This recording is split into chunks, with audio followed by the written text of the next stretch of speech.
Today, I would like to talk about COVID and workouts that you can do in COVID.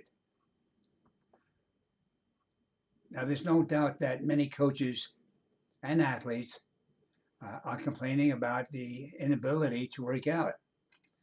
Schools are shut down, can't get into the weight room, can't go to a gym. So naturally, uh, it gets frustrating. There's no two ways about it. But in a way, COVID could be a blessing to you. The reason I say this is that even though you can't work out in a gym, it's an ideal time to work out and practice or learn the most important part of your training or the most important thing involved in making you a good athlete, and that is skill execution. Your technique of running or jumping or throwing, kicking, whatever it might be. You need to work on how well you do these activities. There's no questioning the fact that you can do them. This is elementary. Everybody can run, jump, throw. How well, how far, how fast, how quick, whatever it might be. These are the things that can be improved. So if you're, for example, an athlete who has to improve his cutting abilities, become more agile, and get quickness. Quickness is a very, very important part of most sports: soccer, football, baseball. Maybe not so much with people, but in terms of fielding the ball, uh, or even in batting. So, make a long story short, there are many things you can work on. If you find out, for example, in your running, boy, your forward drive is too weak or too slow, then you do exercises such as, for example, a knee drive. This will improve it. There are learn what the most important force producing movements or actions are in the body, and then work on these.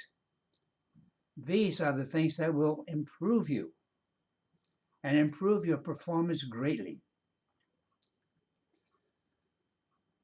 So once you know what the force producing actions are, like for example, in running, it's the knee drive, the pull back, and the ankle extension. These are the most important aspects. So how can you improve the knee drive? Well, you do the knee drive exercise with active cords. See, this is the only equipment you need.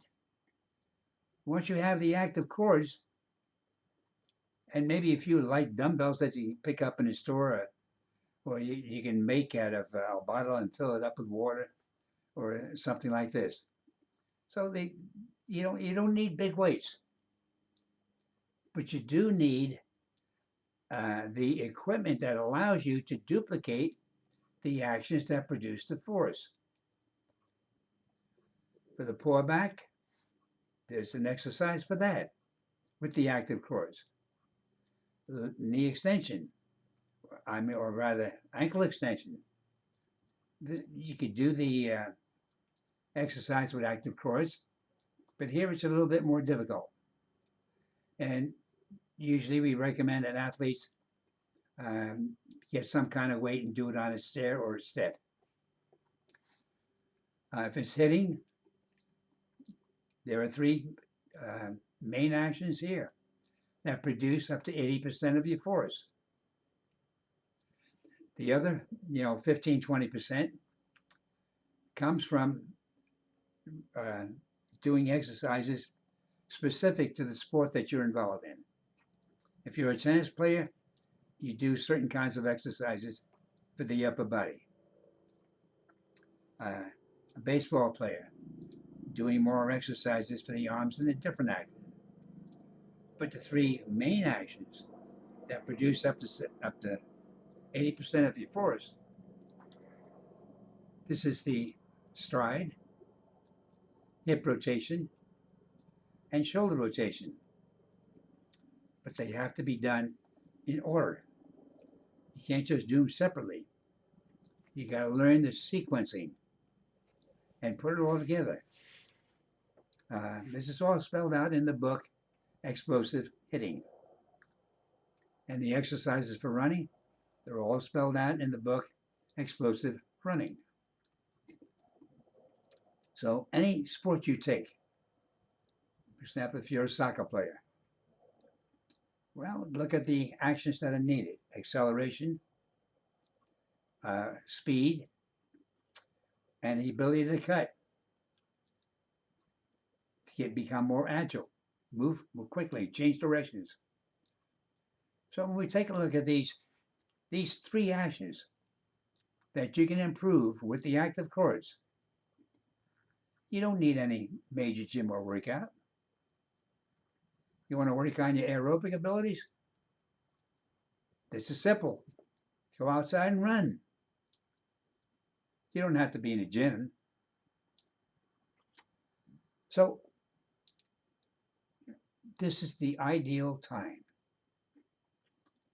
You're shut down. You're told to stay at home. If you have remote learning at school or whatever, when you finish that, you have plenty of time to work on your sport. Trying to think of other sports. Baseball, football. We've covered some of the key actions. So learn about what's involved. What are the key actions? Once you know the key actions, then use the exercises specific to these actions, and you will see major results or improvement in your performance. This is the key, and now is the time to do it. Okay, I hope you will take me up on this, because believe me, I can guarantee you great results. Okay, I'll sign off now. See you next time. Bye now.